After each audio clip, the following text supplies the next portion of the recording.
ಇಡ್ಲಿಗೆ ಯಾವಾಗ್ಲೂ ಒಂದೇ ತರ ಸಾಂಬಾರ್ ಮಾಡಿ ಬೇಜಾರಾಗಿದ್ರೆ ಈ ರೀತಿ ಒಂದ್ಸಲ ಟ್ರೈ ಮಾಡಿ, ನಿಮ್ಮ ಮನೆಯವರೆಲ್ಲ ಇಷ್ಟಪಟ್ಟು ತಿಂತಾರೆ.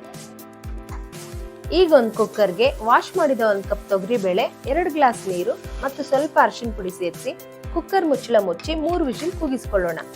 ಒಂದು ಮಿಕ್ಸಿ ಜಾರ್ ತೆಗೆದುಕೊಂಡು 2 ಟೊಮೆಟೊ, 1 ಈರುಳ್ಳಿ, 5 ರಿಂದ 10 ಬೆಳ್ಳುಳ್ಳಿ ಎಸಳು, ಸ್ವಲ್ಪ ಜೀರಿಗೆ, 3 ಬ್ಯಾಡಗಿ ಮೆಣಸಿನಕಾಯಿ, ಸ್ವಲ್ಪ ನೀರು ಹಾಕಿ ಗ್ರೈಂಡ್ ಮಾಡಿಕೊಂಡು ಪಕ್ಕಕ್ಕೆ ಎತ್ತಿಟ್ಕೊಳ್ಳೋಣ.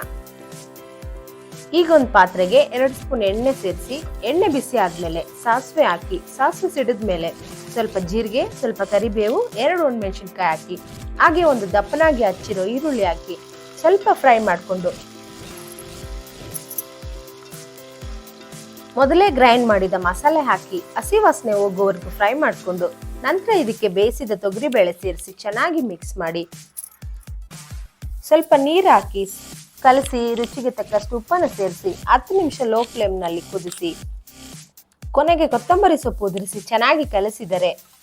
ಇಡ್ಲಿಗೆ ಡಿಫ್ರೆಂಟ್ ಶೈಲಿಯ ಸಾಂಬಾರ್ ರೆಡಿ.